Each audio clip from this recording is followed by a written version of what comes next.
buat sahabat guru yang sedang mengikuti pendidikan profesi guru atau PPG, nanti akan ada mengisi kuesioner mutu PPG ya. Di sini saya mengikuti pendidikan profesi guru dalam jabatan tahun 2021. Apa yang harus kita isi dari kuesioner yang ada? Nah, mari kita simak terus video ini.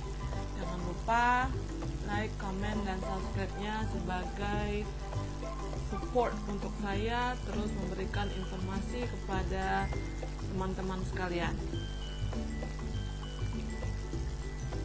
Yang pertama, berapakah jumlah dosen yang mengajar dan membimbing selama pelaksanaan PPG di kelas atau rombel saudara? Nah, di sini kita sesuaikan dengan LPTK kita masing-masing. Saya mengikuti PPG Daljab tahun 2021 itu dapat di LPTK Universitas Muhammadiyah Palembang. Ya, di sini tahun ini itu kurang dari 8 dosen atau rombel. Nah, berarti kita klik yang option ini. Lanjut pertanyaan yang kedua, kompetensi yang dimiliki dosen dalam mengajar dan membimbing selama pelaksanaan PPG di kelas atau rombel saudara sesuai dengan bidang studi PPG.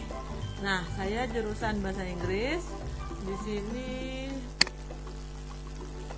saya mengkliknya itu 86% sampai 100%.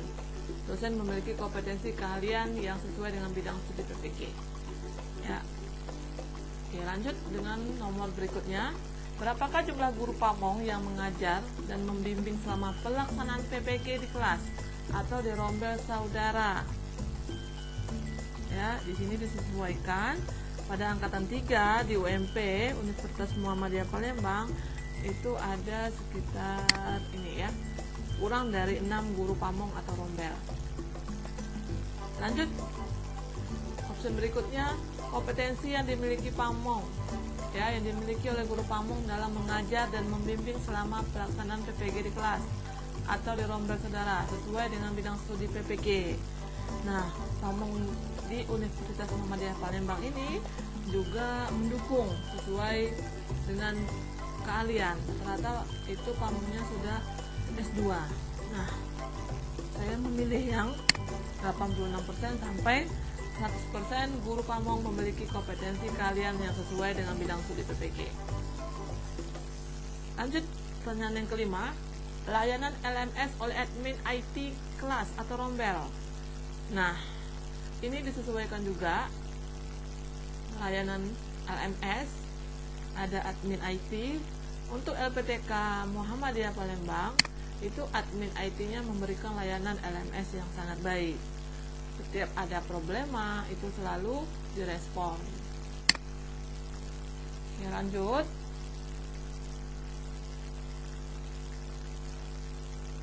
Kuesioner bagian dari pemahaman panduan atau penjelasan teknis program PPG Daljab 2021.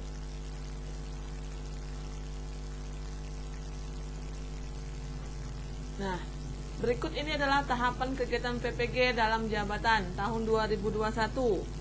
Nah, tahapan-tahapannya itu yang ini ya, belajar mandiri, pendalaman materi, lanjut dengan pengembangan perangkat pembelajaran, kemudian nanti ada ujian komprehensif, PPL, dan uji kompetensi.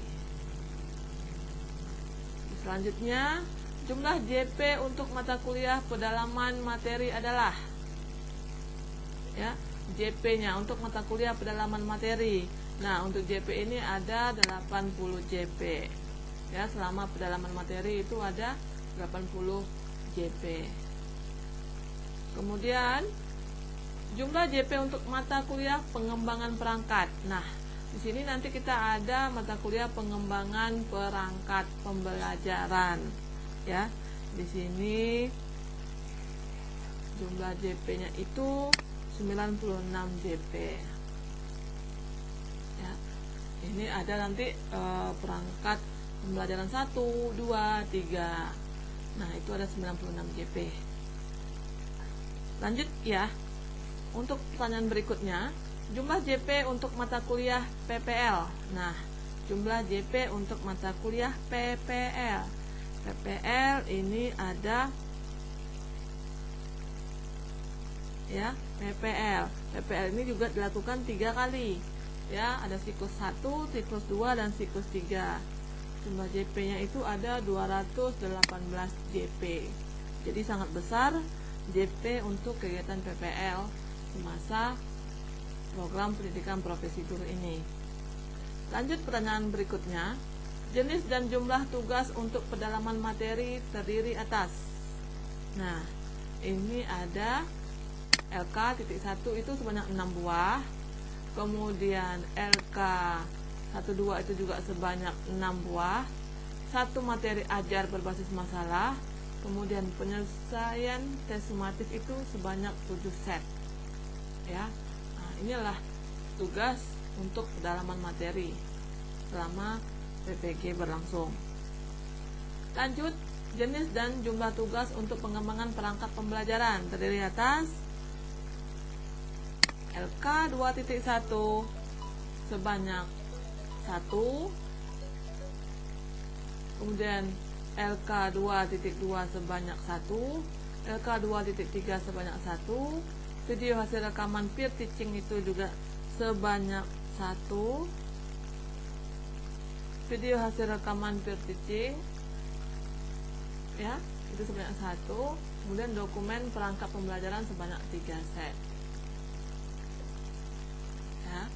Lanjut pertanyaan berikutnya, video pembelajaran dibuat dari rekaman pembelajaran ya dengan durasi. Nah, video pembelajaran itu durasinya sekitar 15-20 menit. Lanjut ya.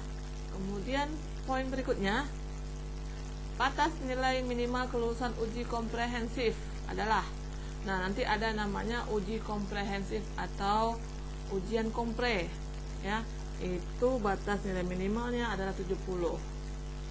Nah, ini adalah ujian penentuan untuk mengikuti kegiatan PPL. Jika Bapak Ibu tidak mencapai nilai minimal 70, maka belum bisa mengikuti kegiatan PPL. Lanjut pertanyaan berikutnya, jumlah komponen uji kinerja portofolio untuk PPG dalam jabatan tahun 2021. Nah, ini ada 6 ya. Ini bisa dilihat nanti di petunjuk uji kinerja. Tahun ini ada 6, tahun sebelumnya itu ada sekitar 5. Lanjut, alokasi waktu untuk uji pengetahuan atau UP PPG dalam jabatan tahun 2021 adalah, nah untuk ujian UP itu ada waktunya itu 180 menit ya.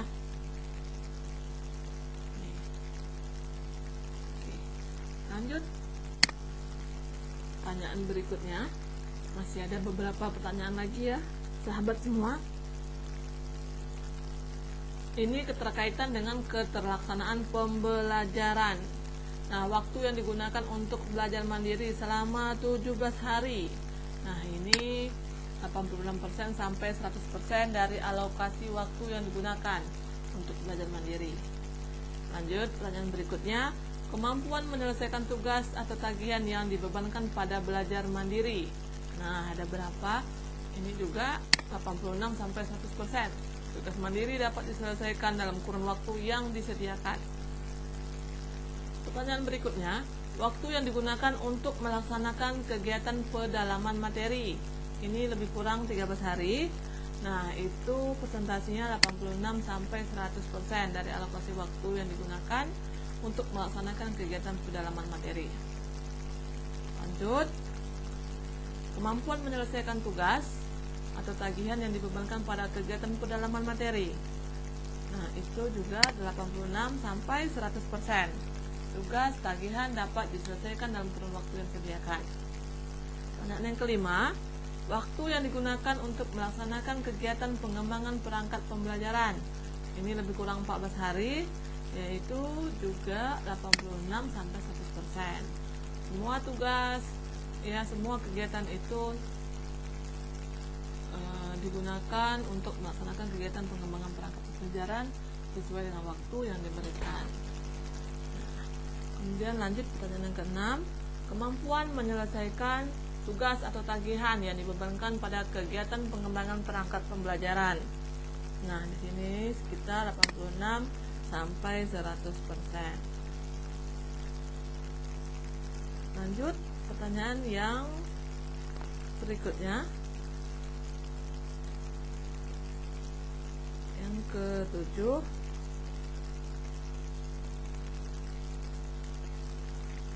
waktu yang digunakan untuk pelaksanaan kegiatan PPL.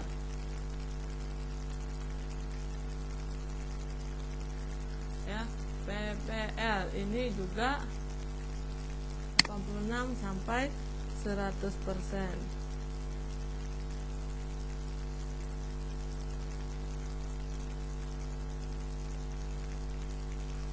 Oke, selanjutnya juga ini juga 86 sampai 100% ya. PPL.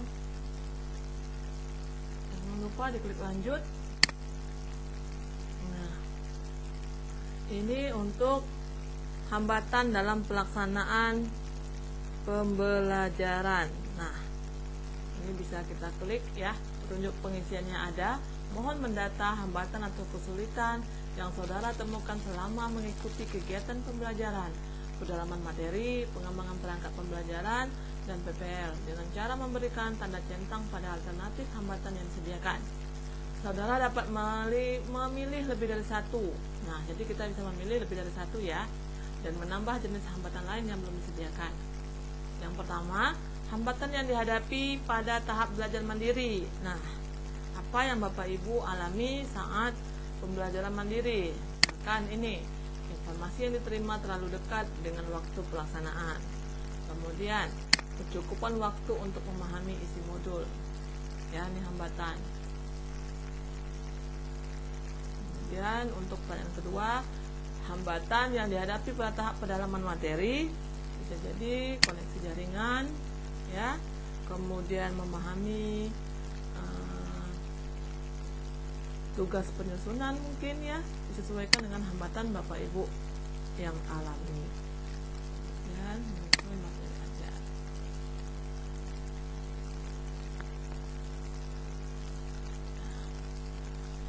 Pertanyaan yang ketiga, hambatan yang dihadapi pada tahap pendalaman materi. Nah, saat pendalaman materi itu apa? Hambatan yang pernah Bapak alami atau Ibu alami sekalian. Nah, mungkin bisa jadi yang ini, identifikasi dan merumuskan masalah yang sinkron, jadi disinkronkan dengan kompetensi dasar ya. Kemudian mungkin masalahnya juga pembuatan video pre-teaching ya, mungkin saat itu pre-teaching nya terlalu dekat waktunya, terlalu mepet, terlalu singkat, mungkin bisa jadi kendala bagi Bapak Ibu sekalian. Jadi bisa dicentang ya. Oke, selanjutnya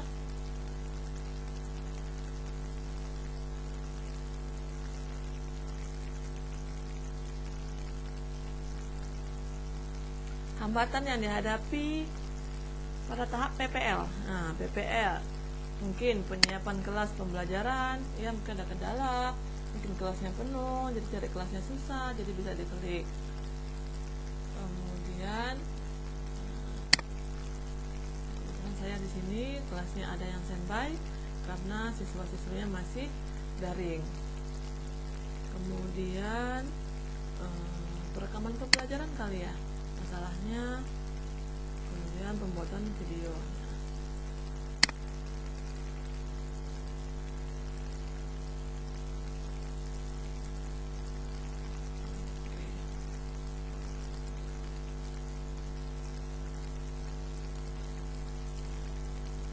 Hambatan yang kelima, hambatan dalam pemenuhan tugas atau tagihan. Mungkin tugas terlalu banyak, kemudian waktu pengerjaan tugas terlalu singkat. Nah, ini yang sering dialami oleh kebanyakan mahasiswa PPG.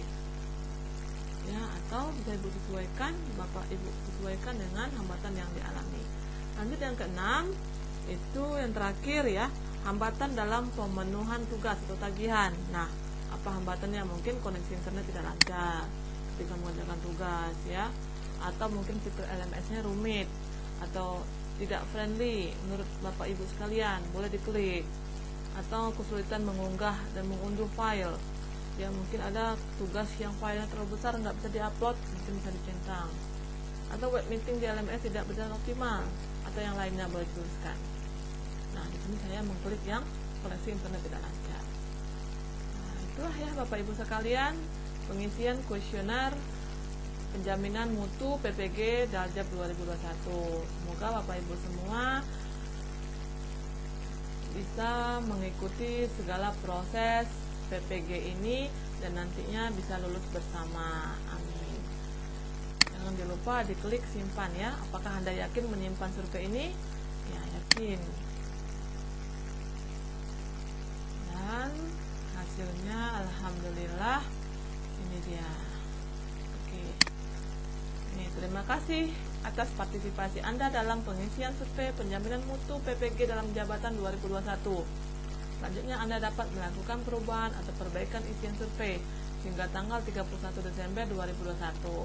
Nah, jika Bapak Ibu ingin melakukan perubahan, silahkan diklik ubah survei.